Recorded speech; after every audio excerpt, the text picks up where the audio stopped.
Her her Mahadev. Welcome back my YouTube channel Ruby Pal vastu tips. दोस्तों, आज की इस वीडियो में दो खास उपाय के लिए बात करेंगे, जो कि दोनों उपाय बेहद खास और विशेष है। इस उपाय में हम सबसे खास मेन उपाय की बात करेंगे, जो कि आपको तुलसी की लकड़ी से ये उपाय करना है। और ये तुलसी की लकड़ी वाला जो उपाय है, ये सिर्फ और सिर्फ 10वीं तिथि के दिन ही किया जाता है।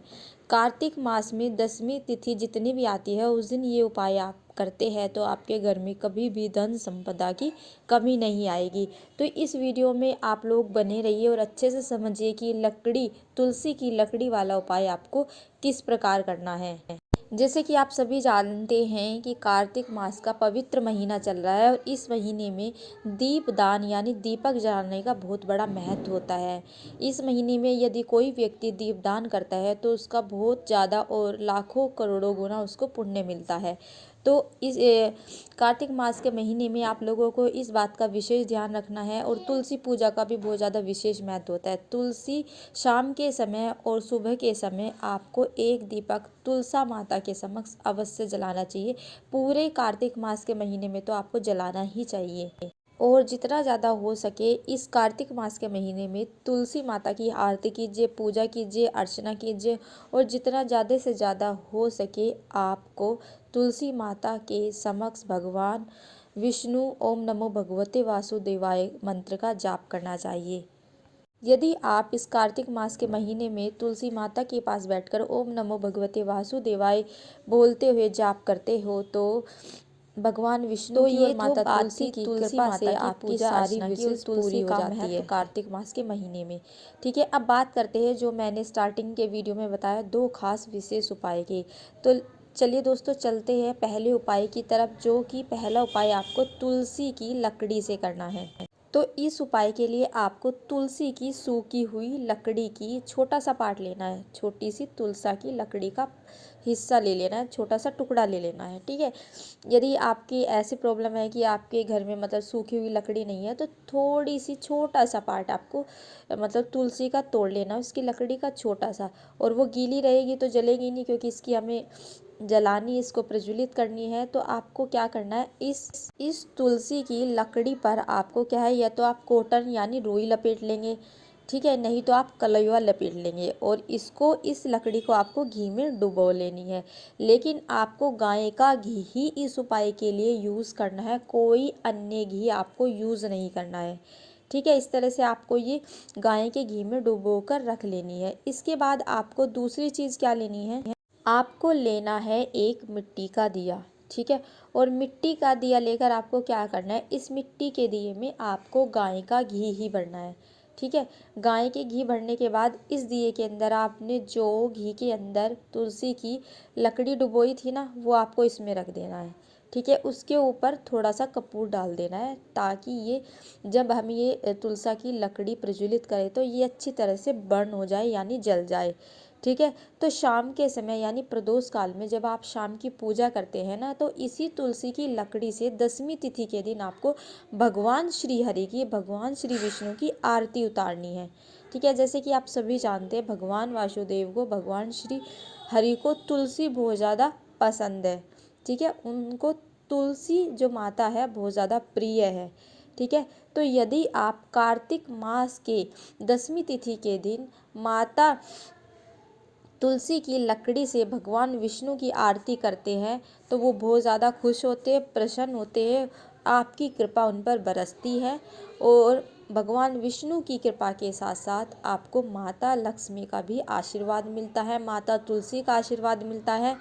और जब इन तीनों का आशीर्वाद मिलता है तो आपके घर में लक्ष्मी का स्थायी वास होता है। आपके घर से कभी भी माता तुलसी जो है रूठ कर नहीं जाती है, हमेशा आपके घर में माता तुलसी का स्थायी वास हो जाता है।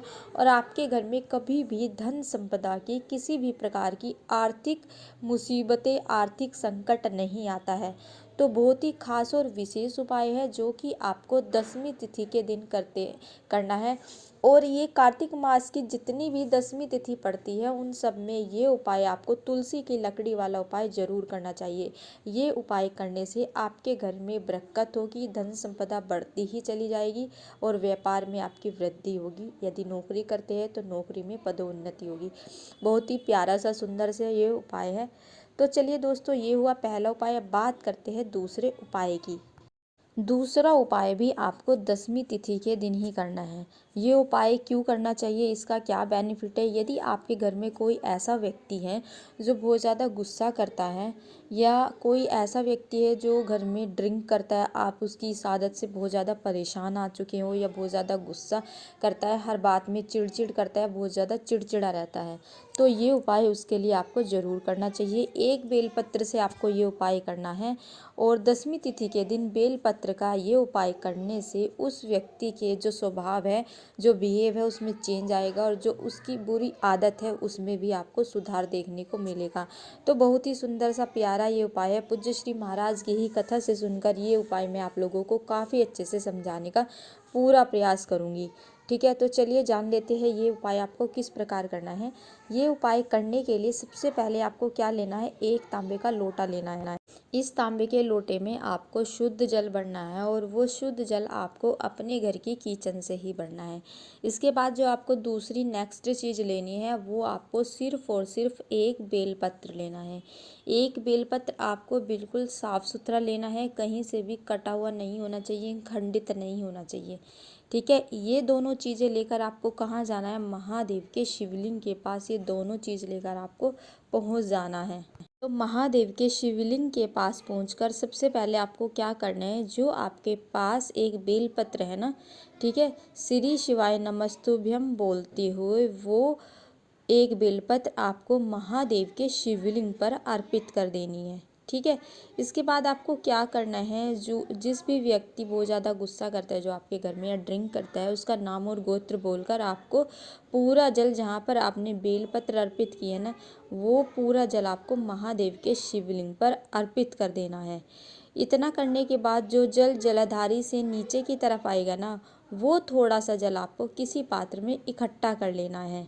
ठीक है, इसके बाद जो जल आपने किसी पात्र में इकट्ठा किया है वो लेकर, और बेलपत्र जो महादेव के शिवलिंग पर आपने अर्पित की थी वो लेकर आपको अपने घर पर आ जानी है। जो जल आप जलाधारी से लेकर आए हो ना, वो जल आपको उस व्यक्ति को पिला देना है। निर्मलेश्वर महादेव का नाम लेकर, जो व्यक्ति बहुत ज़्यादा नशा करता है या बहुत ज़्यादा गुस्सा करता है। इसके बाद जो आप एक बेलपत्र उठाकर लाए हो वो बेलपत्र आपको 3 दिन तक खिलानी है। एक बेलपत्र आपको किसी न किसी रूप में आपको या किसी चीज़ में मिक्स करके डेली खिलानी है। इस तरह से कार्तिक मास की हर दसवीं तिथि को यदि आप ये उपाय करते हैं तो आप देखेंगे कि उसके जो गंदी आदत है वो छूट रही है, नशे की आदत भी छूट गई है और वो गुस्सा कम करने लगे हैं। तो ये दोनों बहुत ही खास और विशेष उपाय है जो कि आपको कार्तिक मास की दसवीं तिथि के दिन ही ये खास और विशेष उपाय करने हैं। ये उपाय करने से आपको अवश्य लाभ मिलेगा। तो पूज्य श्री महाराज की कथा से सुनकर ये दोनों उपाय मैंने आप लोगों को काफ़ी अच्छे से समझाने का पूरा प्रयास किया है।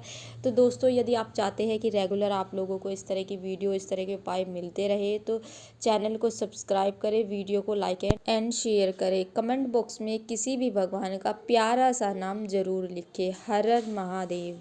श्री नमो भगवते वासुदेवाय।